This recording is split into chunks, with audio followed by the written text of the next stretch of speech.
Assalamualaikum warahmatullahi wabarakatuh. My brother and sisters, welcome back to my YouTube channel Anatomy by Ayman PE. The last lecture was on this clavicle and scapula. You can see this articulation of clavicle and scapula. The clavicle which articulates with the sternum at this point. This is called sternoclavicular joint. While this clavicle articulates laterally with the acromion process, and this joint is formed, that is called acromioclavicular joint. Now let's talk about the humerus. Humerus, which is typical long bone of upper limb, has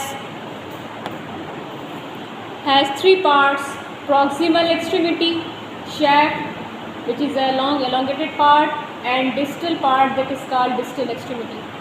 Proximal extremity, shaft, and distal extremity. Now let's talk about the articulation of this humerus. Now this humerus, which has three ends: proximal extremity and elongated part, that is called shaft, and this distal end is called distal extremity. Proximal extremity, shaft, and distal extremity. Humerus, which is a typical long bone, articulates with the proximal extremity with this part of the scapula, that is called glenoid cavity. About glenoid cavity we have already mentioned in our previous lectures. Glenoid cavity, which is a part of the scapula, articulates with the proximal extremity of humerus and form this joint, that is called glenohumeral joint or shoulder joint. While this humerus articulates at distal end with the ulna to form humeroulnar joint or elbow joint. Point to be noted that humerus does not articulate with the radius. Radius articulate नहीं करता है humerus के साथ, सिर्फ ulna bone articulate करती है. This does not take part in the articulation of the bone. Now let's talk about the details and surface marking of the humerus. Now I have this humerus bone in my hand of right side of upper limb. Now you can see it has three parts: proximal end, and elongated part, that is called the shaft of the bone, and it has a distal part, that is called distal extremity. Now there is certain bony markings that needs to be studied. These are: it has at its proximal end there is a smooth elevated part which articulates with the glenoid cavity of scapula to form the shoulder joint. Or we can also say that this is the head of the humerus that articulates with the glenoid cavity of scapula and form the glenohumeral joint. And there is a point below the head, there is a converged part. This is called the neck of humerus or anatomical neck of the humerus. While below the anatomical neck, you can see there is a elevated part. That rough elevated part is on the lateral surface of the humerus. This is called the greater tubercle. Now medial to the greater tubercle there is another rough elevation, that is called the lesser tubercle. And below these tubercles, greater and lesser tubercle, there is another converged part. This is called the surgical neck of humerus. That is the surgical neck of humerus. You need to identify the anatomical neck and surgical neck. Now you can see there is a groove that is present between greater and lesser tubercle. This groove is called bicipital groove. Now what's the point of this groove? This point is located between the greater and lesser tubercle to give the passage for long tendon of bicep muscle.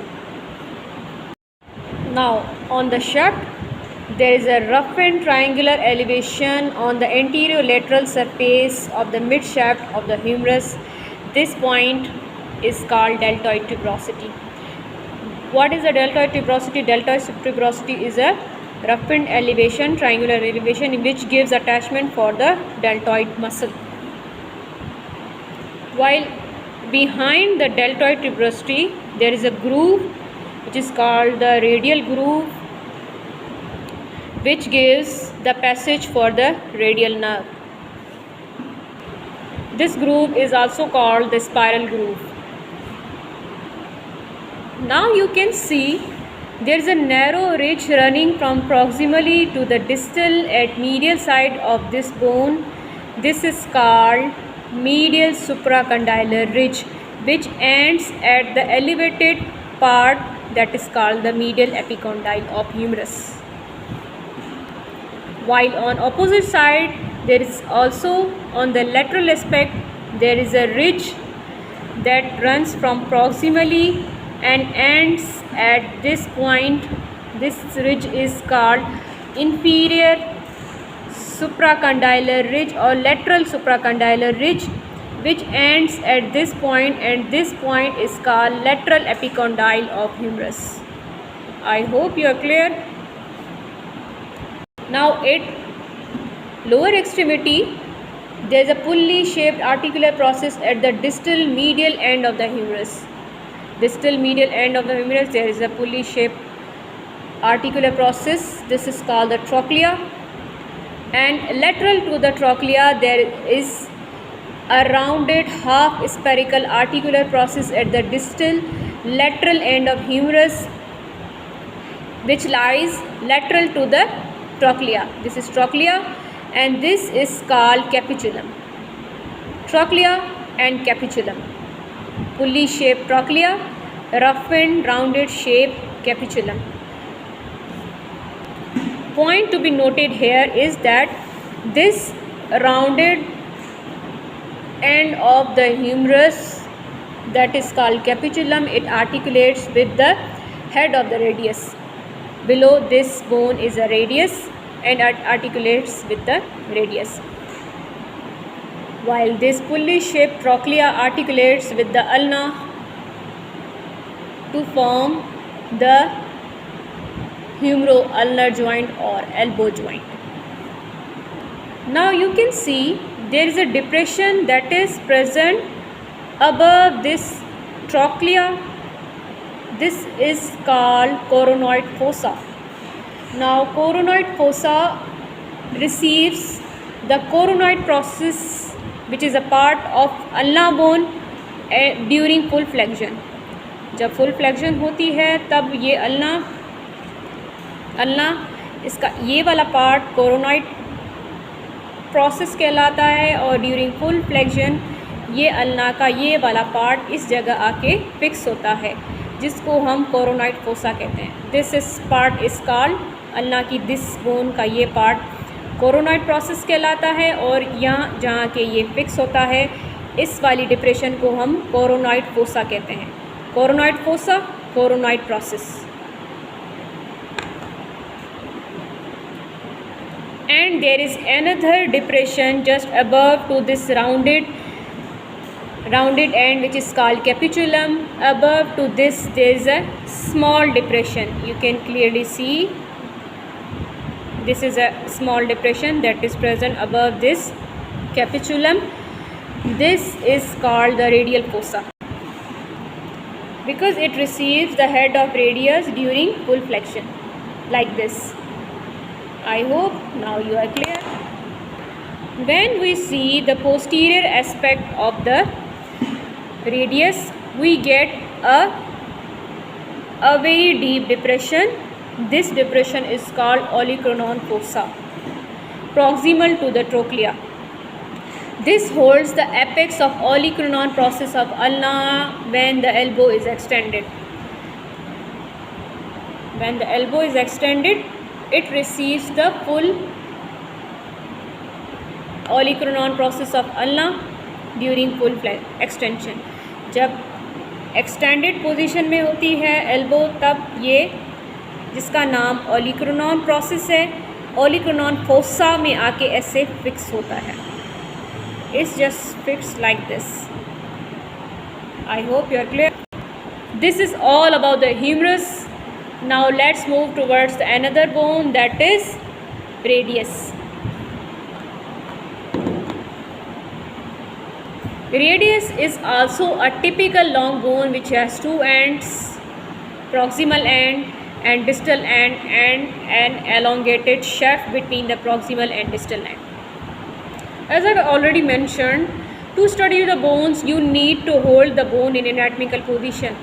This is the right side of the radius and I have holded the bone in anatomical position. It has two ends, the proximal end and the elongated shaft, and the distal end.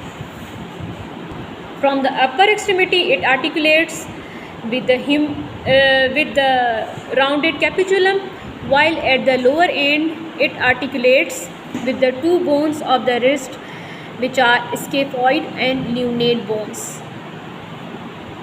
Now let's talk about the head of the radius. The head of the radius has rounded extremity, and just above to the proximal end of the radius there is a shallow depression or shallow concavity, and for the articulation with the capitulum of the humerus.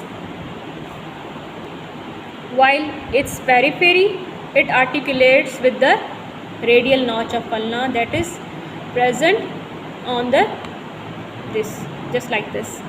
This periphery of the head of the radius articulate with this process that is present in ulna. This is called the radial notch of ulna. This constricted part that is present just below the head, that is called the neck of the radius, while just below the neck there is raised rough area on the anterior medial proximal aspect of the radius just distal to the neck. This area is called, or this elevation is called, radial tuberosity. Now just radial tuberosity there is elongated part, this is called the shaft of the radius. Now you can see the shaft, there is a sharp edge that is present in the medial aspect of the bone. This is the medial aspect or medial border of the radius. This is called the lateral border of the radius. The medial border of the radius is sharp crest. इसको हम interosseous border भी कहते हैं, for the attachment of interosseous membrane. यहाँ पे एक membrane attach होती है जो कि रेडियस और अल्ना के बीच में होती है और रेडियो अल्नर जॉइंट बनाती है. यहाँ बीच को बिल्कुल कवर करती है, इसको हम रेडियो अल्नर जॉइंट कहते हैं, जो कि सुपीरियर एस्पेक्ट पे भी आर्टिकुलेटेड होती है, इंफीरियर एस्पेक्ट पे भी. बीच में एक मेम्ब्रेन होती है, इसको हम इंट्रोशियस मेम्ब्रेन कहते हैं. इंट्रोशियस मेम्ब्रेन का काम क्या होता है? ये रेडियस और अल्ना को आपस में जोड़ के रखती है. रेडियस और अल्ना के बीच में एक मेम्ब्रेन होती है जिसको हम इंट्रोशियस मेम्ब्रेन कहते हैं. उसका काम यही है कि ये दोनों बोन्स को आपस में कनेक्ट करके रखती है. I hope you are clear. Now let's talk about the distal end of the radius. There is a shallow depression on the distal end of the radius at the medial aspect of the radius. This is the notch for the articulation of head of ulna. That's why this is called ulnar notch. ये जो point है इसको हम ulnar notch कहते हैं because it articulates with the ulna. It provides the surface area for the attachment of ulna. That is why this is called ulnar notch. I hope you are clear. On lateral side there is a sharp projection at the lateral aspect of this bone in distal extremity of the bone, that is called the styloid process of radius. That was all about the radius. Now let's move towards another bone, that is ulna. Ulna is also a typical long bone because it has two ends, a proximal end which is elongated shaft and the distal end. When we talk about the articulation of the ulna articulates with the both two bones. Above it articulates with the humerus trochlea, and below it articulates, and at this point, this is called the radial notch of ulna. It articulates with the head of radius at this point. Distally, the ulna articulates with the radius at ulnar notch of radius, that is present on the radius. Distally, the ulna articulates with the radius at this point. This is called the ulnar notch of radius, and this is the distal extremity of ulna. Now when we talk about the proximal extremity of the ulna, this process, it is also called the olecranon process of ulna. It forms the point of the elbow. You can see your elbow is pointed. This point is formed by this process. This is called the olecranon process, that is fixed with the olecranon fossa during full extension. Now you can see like this, it is fixed in the olecranon process of radius during full extension. And there is another elevated part just anterior to this olecranon process. Just anterior to the olecranon process, there is another process that is fixed during full flexion in the coronoid fossa of radius, just like this. This process is called